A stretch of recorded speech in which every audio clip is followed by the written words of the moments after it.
we got Space Ghost because of the Milk and Cheese comic. That's another thing. The comics themselves might not make you rich or famous, or even comic book rich or famous, but if you can tell jokes and stuff, like I said before about wearing different hats, if you're telling jokes, Sarah does production work, design, and she could do prints. So we brought a lot. Color work, she did the color design on the when we did Eltingville, we did almost everything.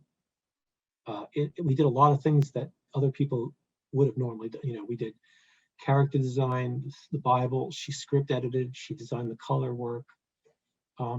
It's good to be able to do more things, because that way, if you don't end up making your splash as an X-Men artist or Batman artist, you can work on other independent things, or you can work in other industries that are related or adjacent. Working in animation, I like comics more, to be honest, but animation certainly was more exciting in some ways, and definitely paid better, even when the pay was not very good, because comics is just comics. But Space Ghost was the first show that we worked on. And that was because of Milk and Cheese. The dialogue on Milk and Cheese, Mike Lazo, the creator of the show, somebody gave him the collection, the old SLG collection, and he thought that maybe it could be, that I could write Zorak and Moltar decently, because it was in the early days of the show, and they were working. And speaking of not knowing where your show's going, that was back when there was still, first season was running, and they were producing shows for the first season, and they were still calling Zorak a locust, because they didn't realize he's a mantis. So if you remember, they had jokes about that back in the day. So yeah, shoot. Ask me what you will about Space Ghost. Well, I'm fascinated by that whole era of Adult Swim. Just to give a little bit of background, Space Ghost was a show, before there really was an Adult Swim. It was, yeah. It was pre-Adult Swim, yeah. Turner bought the Hanna-Barbera library, and they had all these characters.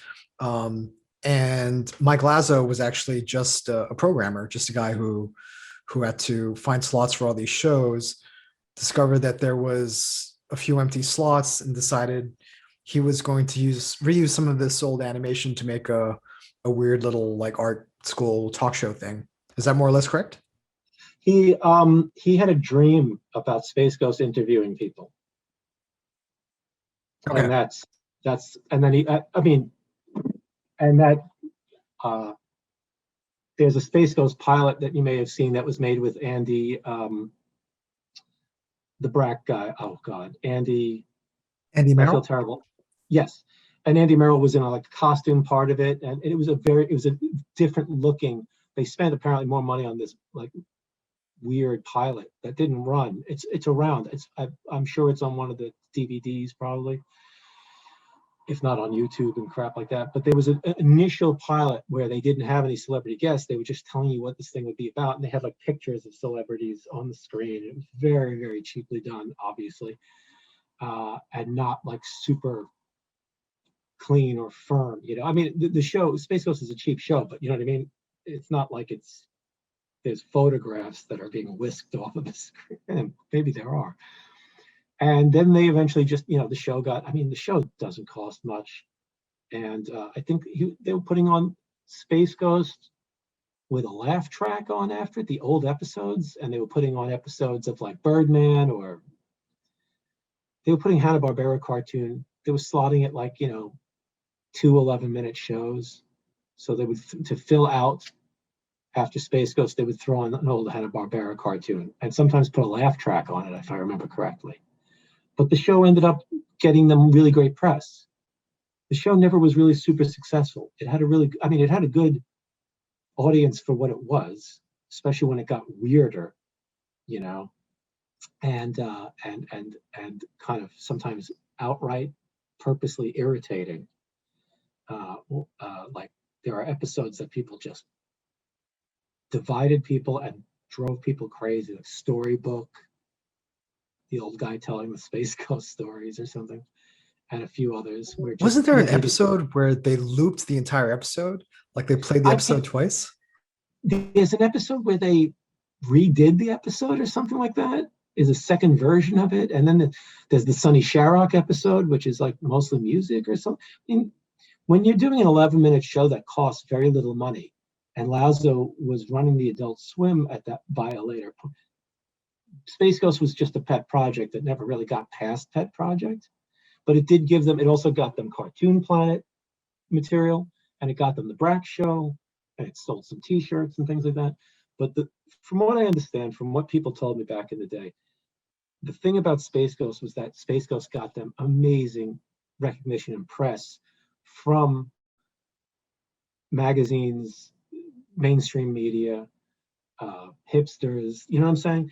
The show, it was a cult show and it attracted a cult audience, but a lot of people in that cult audience were writers and freelancers and people filling up magazines and versioning websites and things like that.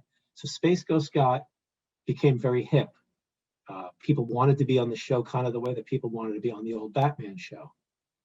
Eventually, then people didn't want to be on the show because they didn't want to be made fun of and they didn't want to be jerky. So it was hard getting good guests. Plus, once you've seen Space Ghost for a few episodes, you kind of knew what to expect. So some guests would go in there with their own ideas.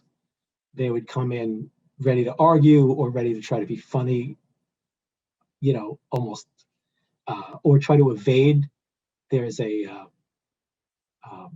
I wish I kept it, but we had the VHS of the Paul Westerberg interview that was never used. And he walks off, he gets pissed off, starts cursing and walks off. And it's funny as hell. It's like, why did you come on the show? Sorry, there goes a regular.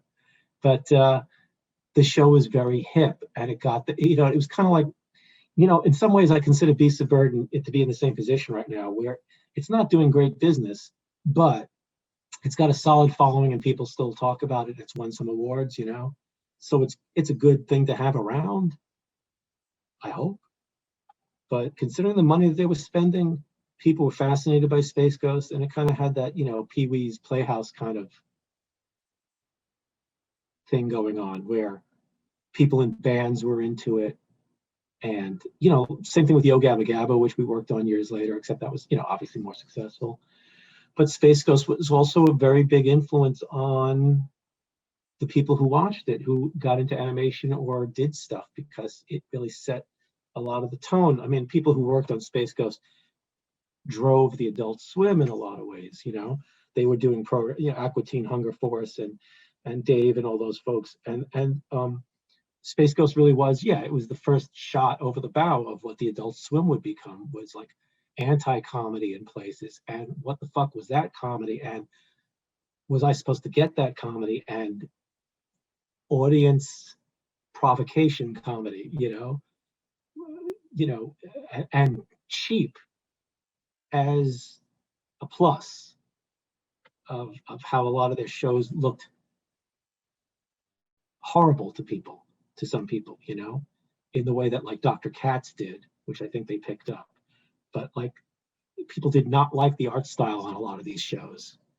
And while the using old footage thing didn't quite work out in the long run, like they did it with C-Lab, and then they were going to do it with Birdman, but then they ended up rethinking how they were going to do Birdman.